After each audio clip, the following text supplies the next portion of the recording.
This is the 10th presentation of the American College of Cardiology video seminar series on echocardiography. The topic is cardiac masses and includes a discussion of cardiac tumors, thrombus, and vegetations. The topic of artifacts and masqueraders pertinent to the discussion will also be illustrated. Confident, non-invasive visualization of masses and clots within and about the heart are a unique and often superior attribute of two-dimensional echocardiography.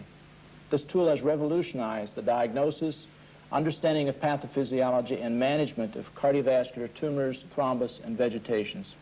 In the 1960s, M-mode echocardiography first permitted non-invasive diagnosis of some cavitary tumors, in particular the atrial myxoma. However, this technique did not appreciably impact on the necessity for confirmatory cardiac catheterization. In the 1980s, two-dimensional echocardiography, and more recently transesophageal echocardiography, as illustrated in this example, have become the imaging procedures of choice and a substitute for conventional angiography in most circumstances. The following discussion will review the two-dimensional echocardiographic diagnosis of cardiac masses.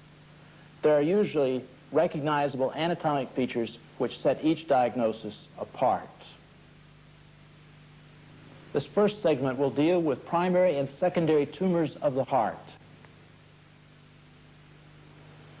Primary cardiac tumors are listed on this slide. They can be divided into benign and malignant forms.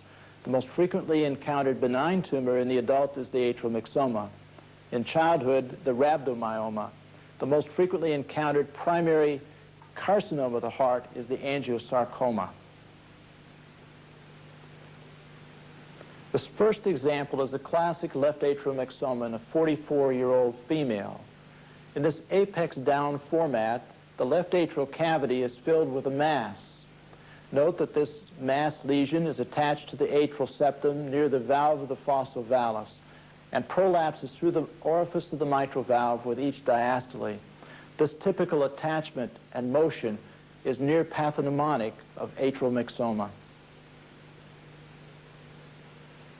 This is another example of a classic atrial myxoma, which is diagnosed only on transesophageal echocardiography. The transducer is in the esophagus adjacent to the left atrial cavity. Note that there is a small tumor confined totally to the left atrial cavity and attached to the valve of the fossa ovalis. In the sagittal plane, with the transducer adjacent to the left atrium, note that this small pedunculated atrial myxoma is attached to the valve of the fossa ovalis.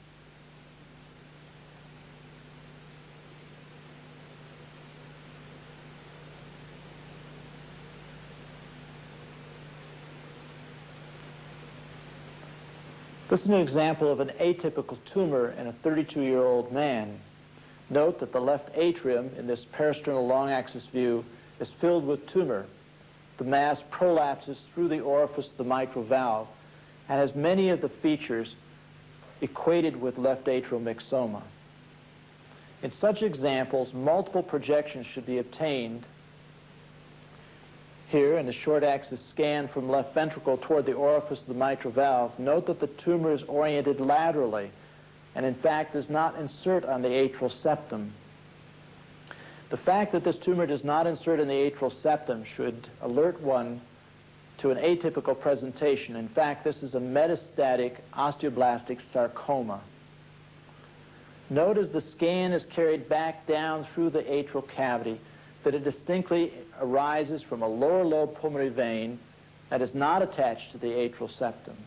One should always be wary of masses not attaching in a typical manner characteristic of atrial myxoma.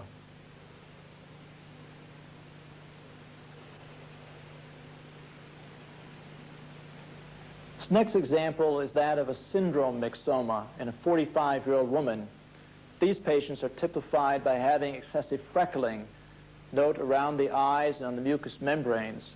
These patients have recurrent atrial myxomas. This is a peristernal short-axis scan of this same patient. At age 35, she had a right atrial myxoma. At age 43, a left atrial myxoma. And now at age 45, a question of a small pedunculated mass in the right atrium. Note that on this peristernal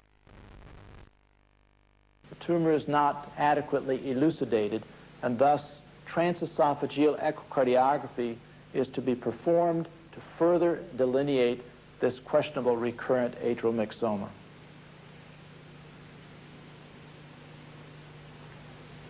On the transesophageal echocardiographic examination, the transducer is within the esophagus and adjacent to the right atrial cavity. Note that there is a small pedunculated ovoid mass in the free wall of right atrium. This is an atypical insertion point for an atrial myxoma, but very much consistent with the atypical recurrent nature of the syndrome myxoma. This particular patient has had 7 recurrent atrial myxomas and has required 3 thoracotomies. The next example is a classic right atrial myxoma in an obese elderly male. The transesophageal examination best elucidated the cardiac tumor. In this case, notice that the mass is pedunculated and inserts at the valve of the fossa ovalis, characteristic, if not pathognomonic, of an atrial myxoma. Note that the mass prolapses through the orifice of the tricuspid valve and nearly fills the total right atrial cavity.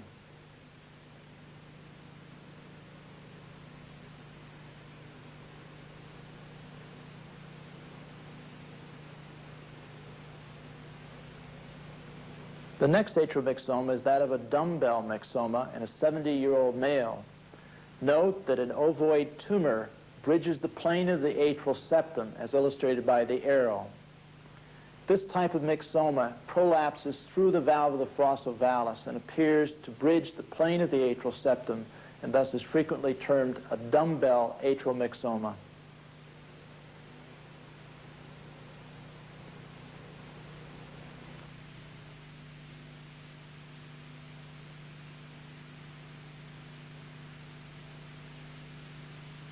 The next most frequently encountered benign tumor is the papilloma or fibroelastoma, which is a small pedunculated finger-like mass found on the endocardial surface of atrioventricular valves or ventricular myocardium. This is an example of a fibroelastoma in an elderly woman with amyloid heart disease. Note on this parasternal long-axis view that there is a small pedunculated mass in the left ventricular outflow tract. In real time, the mass has an undulating motion, often described as a sea anemone in appearance.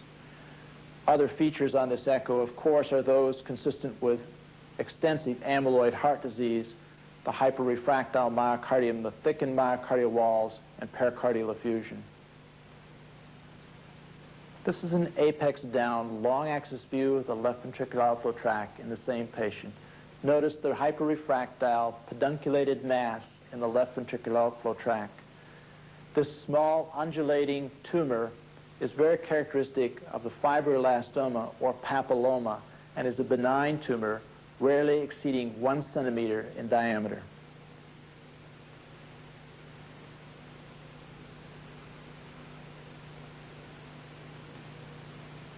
The second example of a papilloma is in a 67-year-old female. The tumor was best elucidated by transesophageal echocardiography as a 1 by 1 centimeter mass attached to the tricuspid valve. Note that in real time, the mass has an undulating motion characteristic of a benign papilloma. These benign tumors rarely exceed 1 by 1 centimeter in size and infrequently need surgical attention.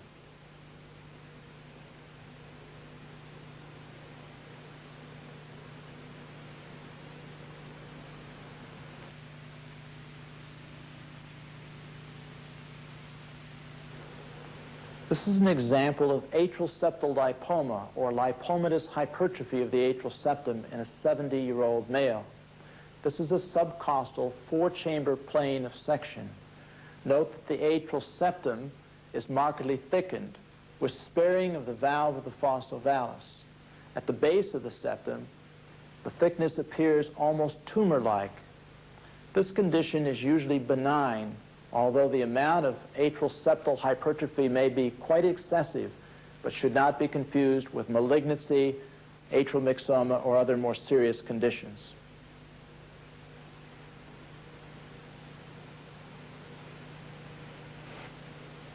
This is another example of lipomatous hypertrophy of the atrial septum in a 50-year-old man, best elucidated by the transesophageal approach. Notice the typical dumbbell appearance with sparing of the valve of the fossa ovalis. This dumbbell appearance to the atrial septum is nearly pathognomonic of atrial septal lipomatous hypertrophy.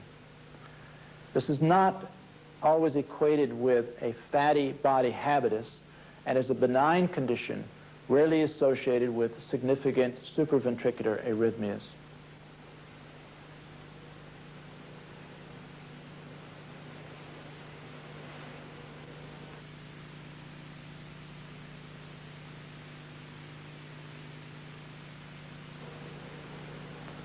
This is an example of a benign fibroma of the left ventricle in a 20-year-old male. Note that on this parasternal long-axis view, there's a hyperefractile ovoid mass in the posterior wall of left ventricle. These tumors are not encapsulated, but frequently appear as a well-circumscribed hyperefractile mass, usually embedded in the myocardial wall. When small, they're usually benign, although have been associated with arrhythmias. When large, they can be excised surgically. This particular mass was found incidentally in an otherwise healthy young man. This is a short-axis left ventricular scan in the same individual. Note that the ovoid mass is adjacent to the posteromedial papillary muscle. This well-circumscribed hyperefractile mass is characteristic of a benign cardiac fibroma. It is unchanged in size for over 3 years and thus is being observed. Larger, impinging masses frequently are surgically excised.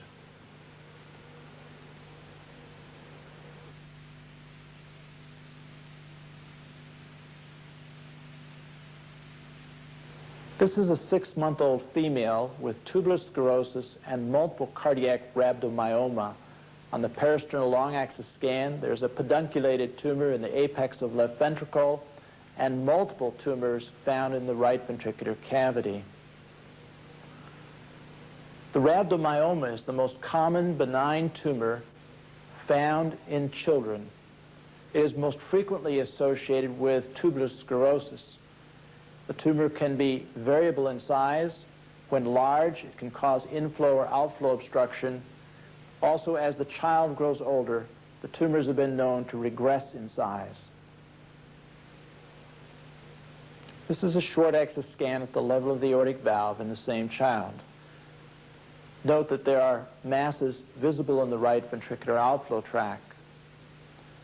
In real time, some of these masses appear to be pedunculated, while others are fixed and sessile, and yet others appear to be embedded in the myocardium.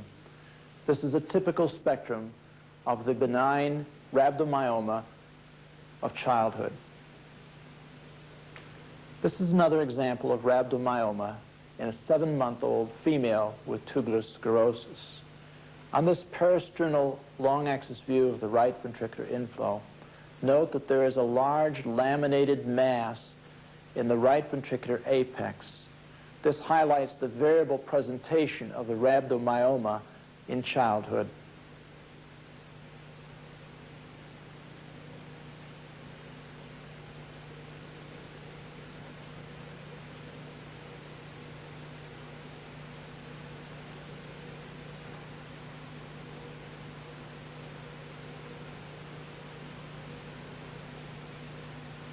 The most commonly encountered primary malignancy of the heart is angiosarcoma. This is a 31-year-old male who presents an acute cardiac tamponade. The pericardial effusion was grossly bloody. Note that the swinging motion of the heart suggests cardiac tamponade. These tumors are usually found in the atrial wall, in the pericardium, and compromise the inflow portions of the ventricles. They're usually incidental findings after this initial presentation of cardiac tamponade. The tumor is extremely malignant, and death usually occurs within a few months after diagnosis. Note in this example that the cardiac chambers are compromised. The swinging motion of the heart is typical of tamponade in a young man. This is a precordial examination in the same patient following pericardiocentesis. This is in the apex up format. And notice that in the right atrial free wall, there is a mass. This is a typical presentation of angiosarcoma. This young man subsequently underwent cardiac exploration and partial resection of the tumor. However, it had extensively spread, and the young man died within 6 months of metastases. The presentation of cardiac tamponade, bloody effusion, and subsequent atrial tumor is typical of angiosarcoma. Secondary cardiac tumors of the heart are usually malignant and are either metastatic to the heart or enter the heart through the cava or pulmonary veins with extension into cardiac chambers, or are adjacent to the heart, either in the mediastinum or pericardial space.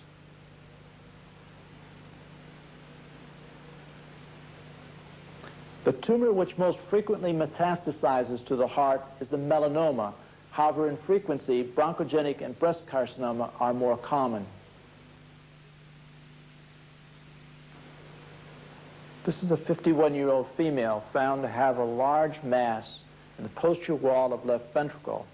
She'd had a melanoma removed from her great toe a number of years previous.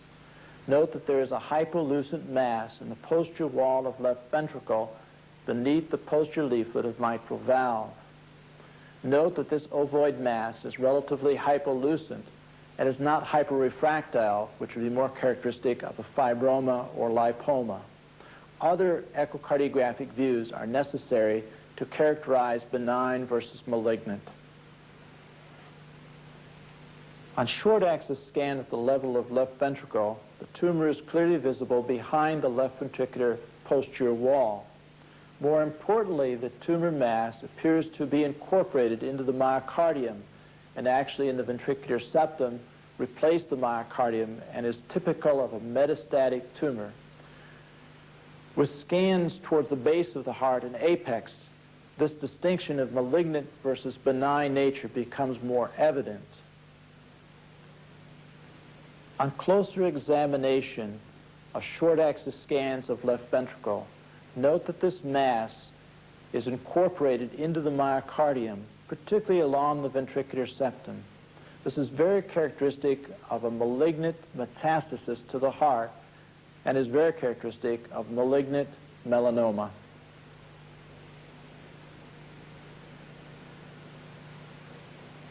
The hypernephroma and hepatoma typically migrate to the heart through the inferior vena cava, while pulmonary venous extension is more typical of lung and mediastinal tumors. This is a 62-year-old female who presented with vague cardiac symptoms. She is found to have a large mass filling the left atrial cavity and partially prolapsing through the orifice of mitral valve. Note that the mass is ill-defined and not well delineated by this precordial long-axis view of left ventricle.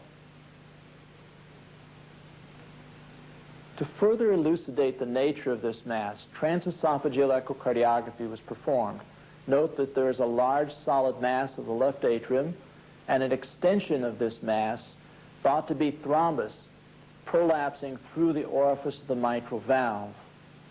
Note that this solid tumor mass fills the majority of the left atrial cavity, while the thrombus extension prolapses through the orifice of the mitral valve. On closer observation, the tumor appears to be fixed to the atrial septum or posterior wall of left atrial cavity. Diligent search reveals that the tumor extends from the right upper pulmonary vein and extends through the vein from the mediastinum, in this case, a metastatic mediastinal melanoma. With color flow Doppler on, blood appears to percolate around the stalk of the tumor, which is growing out of the pulmonary vein.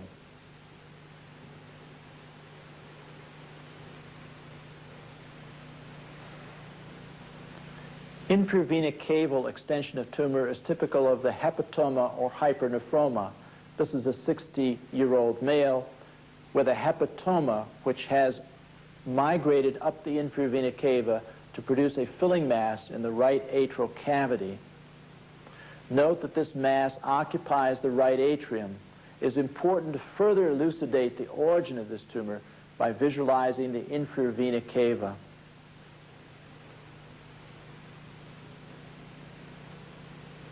This is a subcostal long-axis view of the infravena cava in the same patient. Note that there is an ill-defined mass filling portion of the right atrial cavity, and that the infravena cava appears to be filled with mass, in this case a hepatoma, which has migrated up the infravena cava to fill the right atrial cavity. This is a typical appearance of malignant extension of tumor from the cava.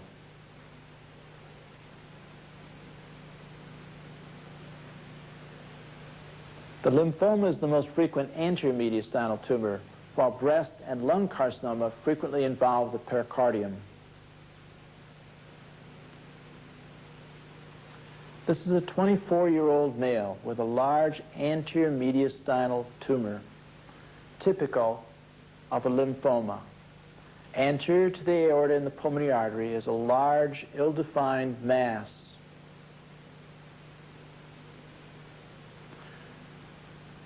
The anterior mediastinal position of the tumor is very typical of lymphoma. Note that the mass is large enough to partially compromise the right ventricular outflow tract. In some situations, the tumor can, in fact, become large enough to compromise the pulmonary outflow tract, causing pulmonary stenosis. The anterior position of this tumor is very typical of a malignant lymphoma. Other more rare anterior mediastinal tumors would include the thymoma or other malignancies.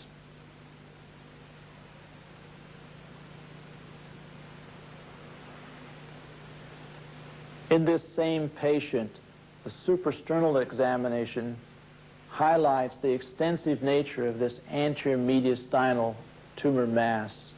The aortic arch is displaced far posterior, and the brachiocephalic vessels appear to be elongated and stretched. The tumor mass extends far up into the upper mediastinum and partially compromises the brachiocephalic vessels, the aortic arch, and the pulmonary arteries. This was an example of a large lymphoma of the upper mediastinum.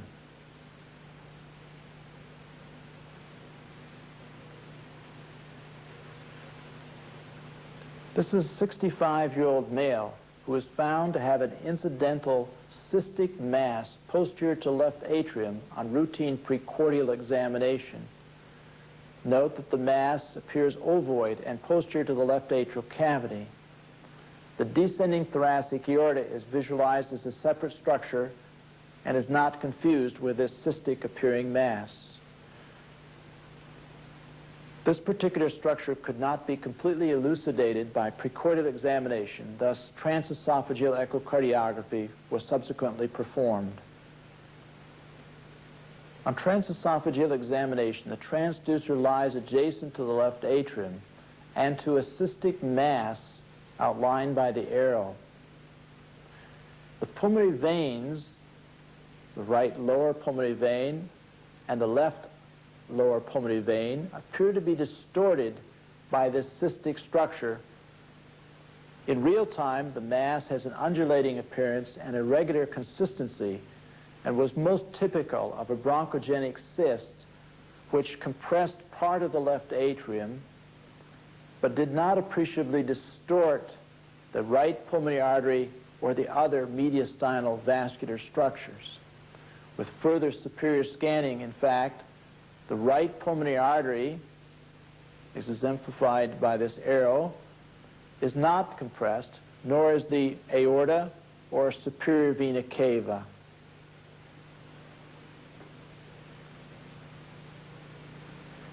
To better elucidate this cystic structure, a prototype wide-field transesophageal echocardiographic examination was performed.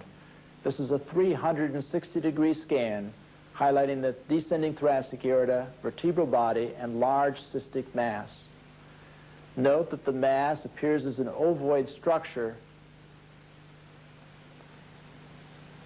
It compresses the upper pulmonary veins and distorts them slightly and produces minimal compromise on the left atrial cavity. This new imaging modality is most intriguing application of esophageal echo. The next major topic is cardiac thrombus, usually discussed by location. Thrombus in each location usually has a typical morphologic appearance and most common etiology. The two most common etiologies of left atrial thrombus is mitral valve disease, usually mitral stenosis, and atrial fibrillation with left atrial appendage thrombus. The first case is that of a 77-year-old female with left atrial thrombus secondary to mitral valve stenosis. This is a parasternal long-axis scan. Note that in the left atrial cavity there is a laminated mural thrombus. In real time, thrombus appears as a hyperrefractile mass at the dome of left atrium. Note that the left atrial cavity is enlarged. The mitral valve leaflets are thickened and hockey-shaped, consistent with rheumatic mitral stenosis.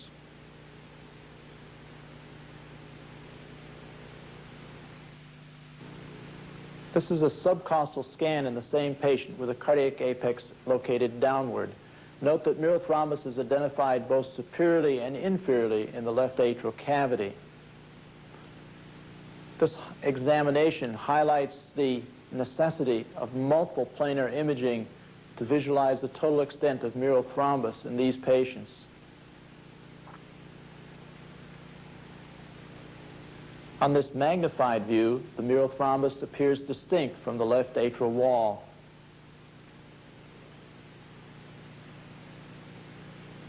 This is an example of a 72-year-old man with a malfunctioning stenotic mitral bile prosthesis. On precordial examination, atrial thrombus was not appreciated. The mitral prosthesis appears in the mitral position. The left atrial cavity appears to be free of gross thrombus.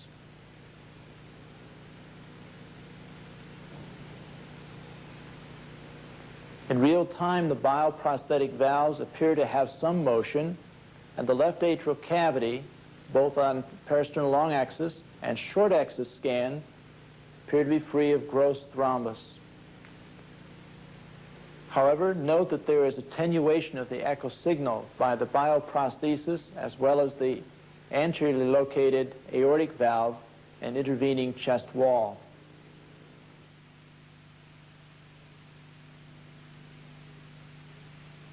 This is the transesophageal echocardiographic examination in the same patient. The transducer is in the esophagus adjacent to left atrium.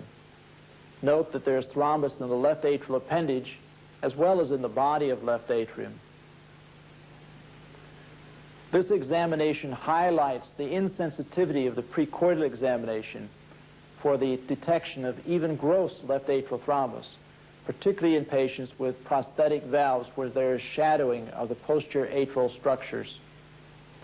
Note the spontaneous contrast effect in left atrium. The esophageal transducer is reoriented to visualize the prosthesis. Note the multilobular thrombus in left atrial cavity as well as the fixed orifice of the bioprosthetic valve. In real time, a mobile thrombus is visualized in left atrium.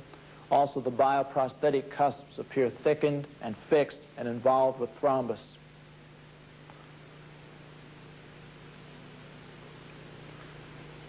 On this magnified view, note the detail obtained by transesophageal echocardiography as well as the swirling blood in left atrial cavity. The next is a 78-year-old woman in atrial fibrillation, status post cerebrovascular accident. A transesophageal echocardiographic examination was obtained to rule out source of embolism. In the left atrial appendage, there is a mass consistent with left atrial appendage thrombus, and is certainly the source for cerebrovascular accident.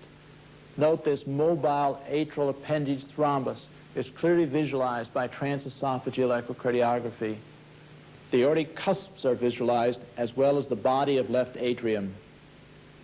Note the detail of the left atrial appendage obtained by transesophageal echocardiography, a unique attribute of this new imaging modality.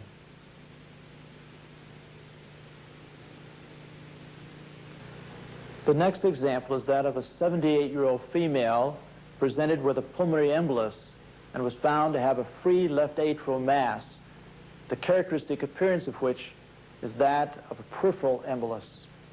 Note that the left atrial cavity has a multicentric mass. On real-time examination, note that the mass prolapses the orifice of the mitral valve. The mitral leaflets do not appear to be appreciably diseased, nor is the left atrial cavity dilated. This typical popcorn effect is pathognomonic of thrombus, and more particularly thrombus arising from the right heart circulation and is a peripheral venous complication. This is a paradoxical embolus crossing the patent foramen ovale and appearing as a free thrombus in the left atrium. Note that the right-sided cavities are dilated but free of thrombus. The most common etiologies of right atrial thrombus are thrombus of embolic origin from the lower extremities and those on foreign bodies such as catheters. This is an examination of a 74-year-old male who presents following a pulmonary embolic event.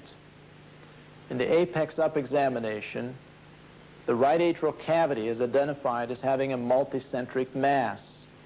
Notice the long string-like appearance.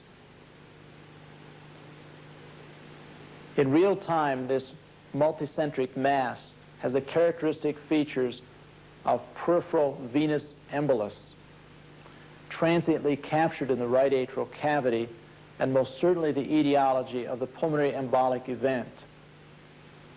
This is a right ventricular inflow view in the same patient with the inferior vena cava and right atrium identified. In real time, note that the embolus appears to originate from the inferior vena cava and has an undulating floating appearance in the right atrial cavity, occasionally partially prolapsing through the orifice of the tricuspid valve. The popcorn appearance is pathognomonic of a peripheral embolus captured in the right atrial cavity. This is an examination of a 79-year-old critically ill female presenting with systemic and pulmonary venous embolism. On peristernal long-axis scan, the left atrium does not appear to be appreciably enlarged, and the mitral valve is not diseased. However, in the left atrial cavity, there is an ill-defined mass which appears to prolapse through the mitral valve orifice.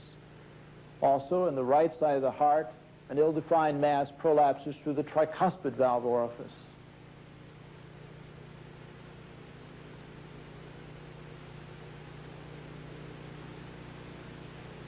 On short-axis scans of the left ventricle, the ventricular septum appears to be flattened and consistent with elevated right heart pressures. Note that the right heart chambers are dilated. On further basal scanning, the right atrial cavity has a multicentric mass consistent with peripheral venous embolism. In this same patient, transesophageal echocardiography was performed to further elucidate the etiology of the right atrial and left atrial mass. Note that the esophageal transducer is adjacent to the left atrial cavity. In real time, similar multicentric masses are seen in the left and right atrium. Note that there's a catheter in the right atrial cavity which has captured this embolized peripheral venous thrombus. Note that the left atrial thrombus has a similar appearance. On closer examination of the atrial septum, it is noted that this thrombus crosses the plane of the atrial septum through a patent foramen ovale.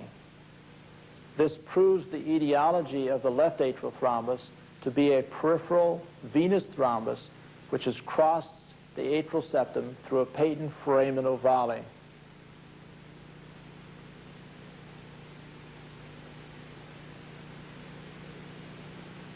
This is another example showing the utility of transesophageal echocardiography. In this case, a 74-year-old male, status post-pulmonary embolic event. Notice the transducer is adjacent to the right atrial cavity and coronary sinus. In the right atrium, there's a multicentric mass near the orifice of the coronary sinus and will be seen to fill the right atrial cavity. In real time, the characteristic multicentric appearance or popcorn appearance is pathognomonic of thrombus in transit. Notice that the thrombus partially prolapses through the tricuspid valve orifice. On closer examination, it is identified that the thrombus is attached to the eustachian valve at the orifice of the inferior vena cava. Notice the string-like appearance to the thrombus, characteristic of a peripheral venous thrombus in transit and captured in the eustachian apparatus. In this same patient, the transesophageal examination was carried to more basal structures beginning at the pulmonary trunk. Note that portions of the pulmonary valve are visualized. With further basal scanning, the main pulmonary artery and proximal right pulmonary artery are also visualized. In the more distal right pulmonary artery, a mural thrombus is visualized. This highlights one of the utilities of transesophageal echocardiography, that is visualization of pulmonary embolism. The second most common etiology of thrombus in the right atrial cavity is that originating from a foreign body, such as a catheter.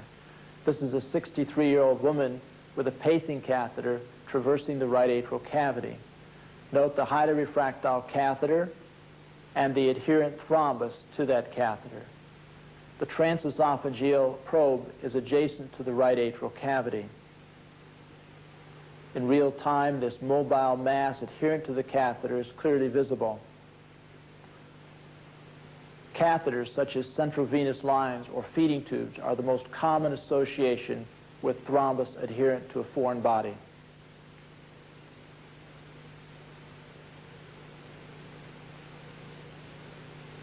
The most common etiologies of left ventricular thrombus are those associated with cardiomyopathy or post-infarction. This is an examination of a 61-year-old male following a well-demarcated anteroapical subendocardial infarction. He had had a peripheral embolic event. On this apical long-axis view of left ventricle, a pedunculated mass is visualized in the apex of left ventricle. Such pedunculated masses have an ominous prognosis and frequently embolize as they did in this patient. Because of the recurrent embolism in this individual, surgical excision was subsequently carried out. Note the rather small apical wall motion abnormality in this particular patient. However, there's this large associated thrombus. Pedunculated thrombi associated with infarction should be treated very aggressively.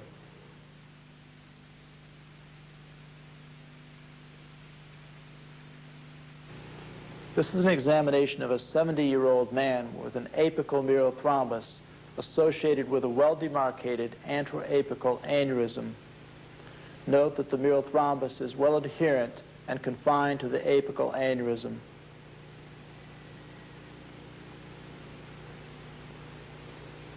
This thrombus is not mobile and is encountered in approximately 50% of patients with left ventricular aneurysm.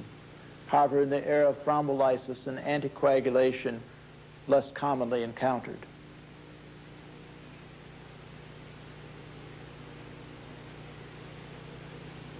Next is a 74-year-old male with an ischemic cardiomyopathy and large apical mural thrombus. Note that the thrombus is occupying the distal one-third of left ventricular cavity. Also note that there is a different consistency to the mural thrombus, appearing as a laminated, multi-layered structure.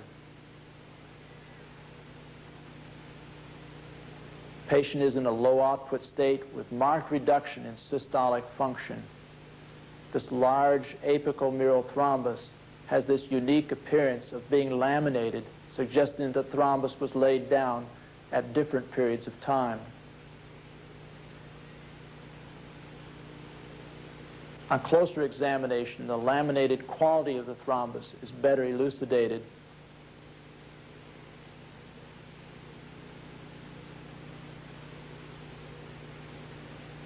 The next two patients have unique etiologies for left ventricular thrombus. First is a 33-year-old male with a cocaine-induced ischemic cardiomyopathy.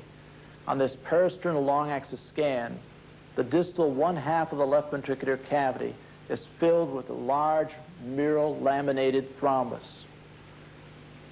Cocaine is known to induce ischemic cardiac disease.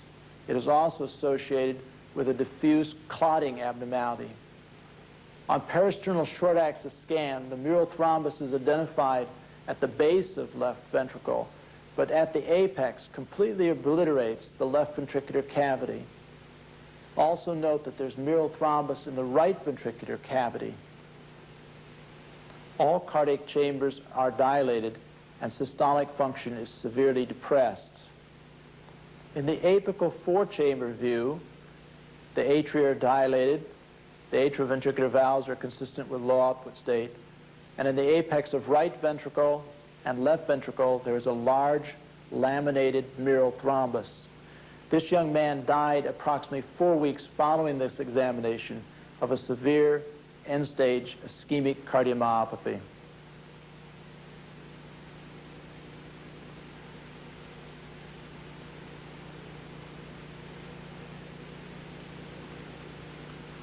The second example of unique ventricular thrombus is that associated with the obliterative cardiomyopathies, in this case, a 69-year-old man with endomyocardial fibrosis. In the apex up examination, the apical one-half of left ventricle is filled with thrombus. Note that the basal left ventricular dimension is normal.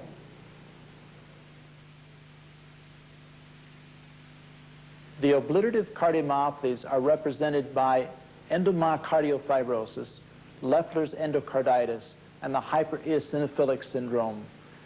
Note that the systolic contraction of the underlying myocardium is often well preserved. In short-axis scan, the thrombus is visualized, however, the underlying contractility appears to be well preserved.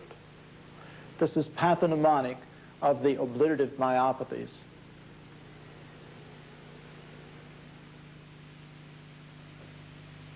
The most frequent etiologies for right ventricular thrombus include cardiomyopathy and its low output state, post-infarction, and the unique subgroup of cardiac contusion.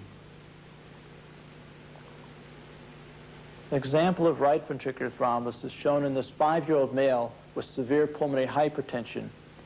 On short-axis parasternal scan, a highly refractile mass in the right ventricular cavity is very suggestive of thrombus. In patients with pulmonary hypertension, this is a common observation. However, post-infarction and cardiac contusion also have similar observations. Multiple projections must be obtained to exclude moderator band or large muscle bundles.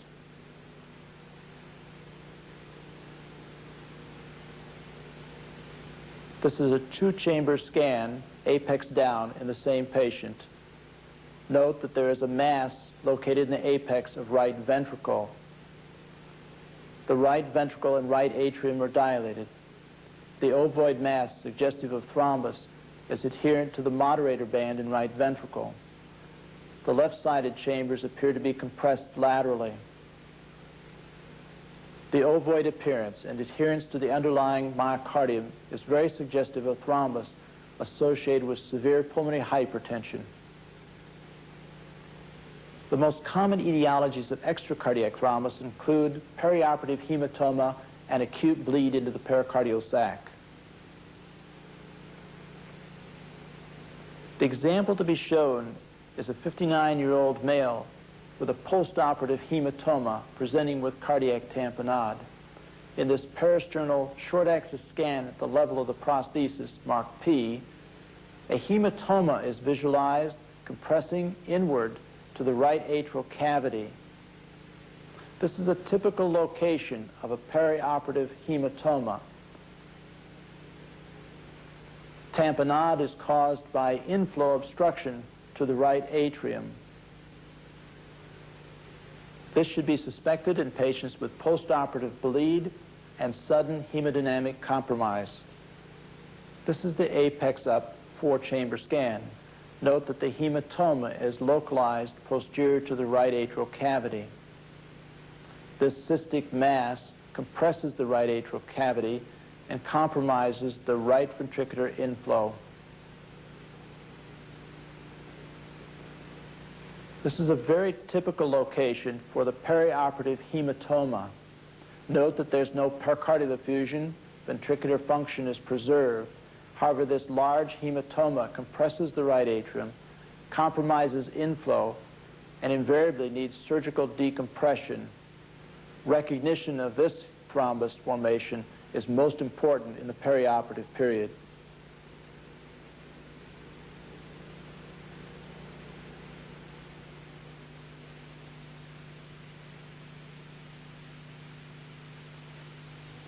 The next topic is vegetative endocarditis, its echocardiographic recognition, diagnosis of complications, and relative value of transesophageal echocardiography. The first example is an 88-year-old female with flail aortic cusp secondary to Streptococcus viridans aortic valve endocarditis.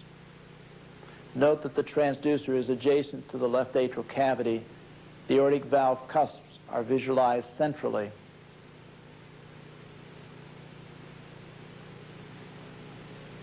Note that one of the aortic cusps prolapses into the left ventricular outflow tract. There's also small pedunculated masses consistent with vegetation attached to the aortic cusp. On magnified view, the flail cusp is easily visualized and highlights the value of transesophageal echocardiography. Color flow Doppler shows the expectedly severe aortic valve regurgitation. The turbulent alias jet regurgitates into the left ventricular outflow tract.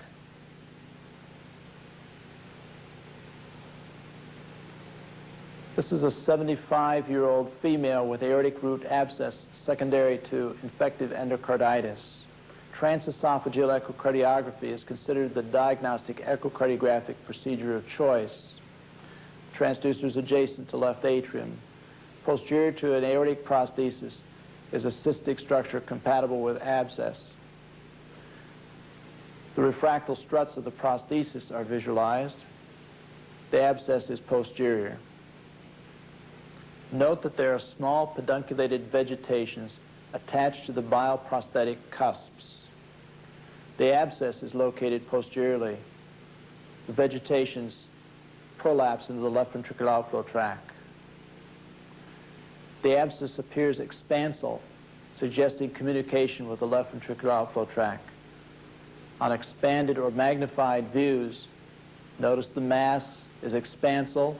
You can see portions of the bioprosthetic cusps and the adherent vegetations.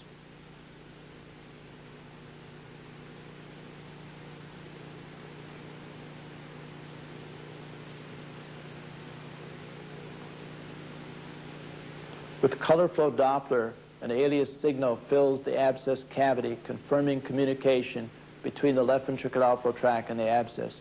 There is mild mitral valve regurgitation.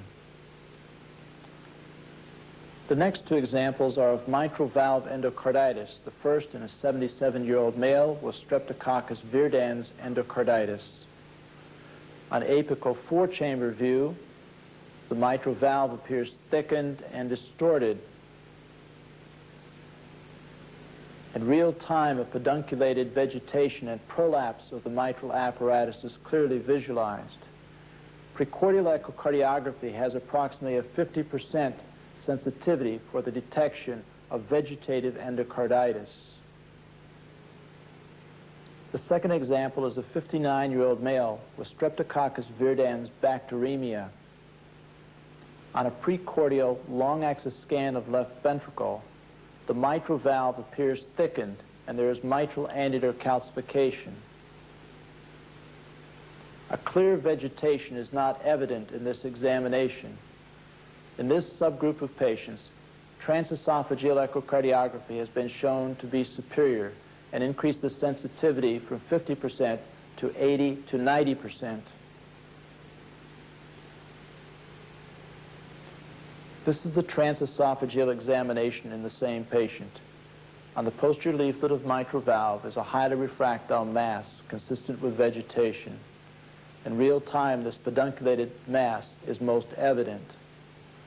This mass was not visible on precordial echo and highlights the superiority of transesophageal echocardiography for the diagnosis of vegetative endocarditis and its complications. Notice the pedunculated nature of this large vegetation. It prolapses into the left atrial cavity and is adherent to the posterior leaflet of mitral valve. With color flow Doppler, severe mitral valve regurgitation is evident as a disturbed jet filling the left atrial cavity. Transesophageal echocardiography has also become the procedure of choice for the assessment of suspected endocarditis of prosthetic valves. This is a 68-year-old female with a mitral bile prosthesis. Note, in the left atrial cavity there is a mass extending from the posterior surface of the bile prosthesis. In real time, a pedunculated vegetation is clearly visible. Note the swirling blood in left atrial cavity consistent with low output state.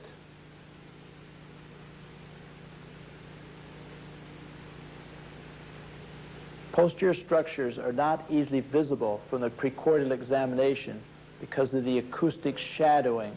However, transesophageal echocardiography allows adequate visualization of these posterior located vegetations and complications.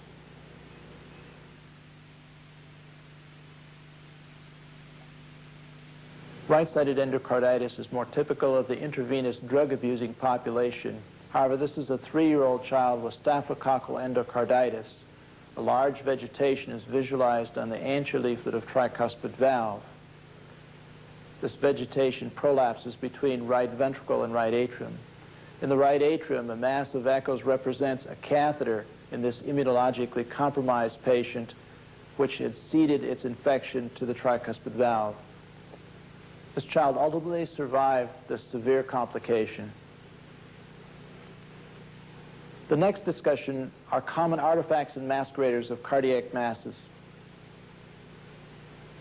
The first example is a true artifact, that is a reverberation within the left ventricular cavity of an 18-year-old female with a dilated cardiomyopathy. On a parasternal long-axis scan, there is an ill-defined mass of echoes in the body of left ventricle.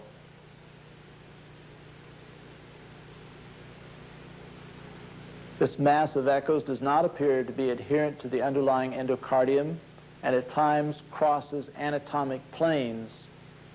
Various techniques are utilized to discriminate artifact from true intercardiac mass. Various depth settings, frequencies, and transducer positions should be utilized. Notice that the mass does not conform to any of the morphologic features of masses heretofore mentioned on this tape.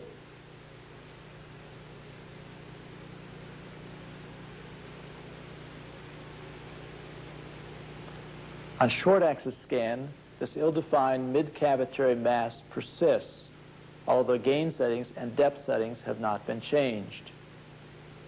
This undulating echo should represent an artifact.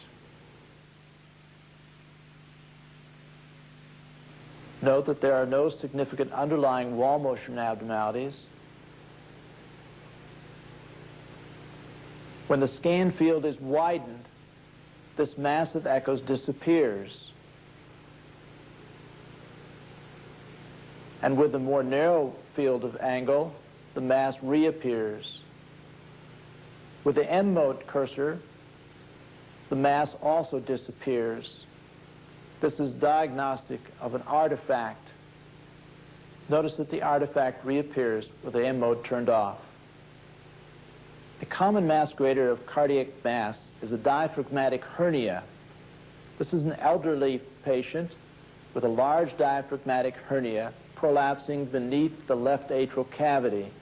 This is with the apex up. Notice that in the left atrium, an ovoid mass appears. Also, periodically, you'll notice air within this mass as the patient swallows some carbonated beverage.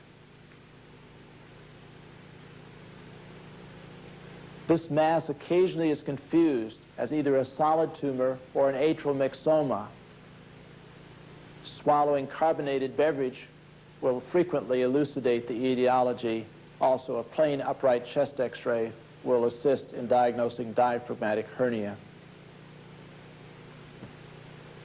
Another masquerader of cardiac mass is an excessively large calcified mitral annulus, usually seen in the elderly.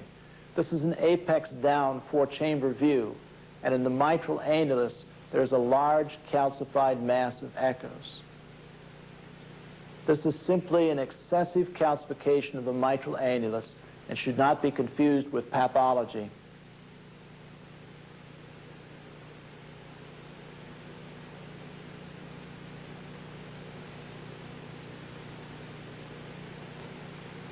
Another masquerader of a thoracic tumor is a large thoracic aortic aneurysm posterior to the heart. This is a 67-year-old patient. This is an apex up four-chamber view, and posterior to the left atrium is a cystic mass consistent with thoracic aortic aneurysm. The anatomic position of this mass should suggest thoracic aorta. In the parasternal long axis scan, the large thoracic aortic aneurysm is located posterior to the left atrium.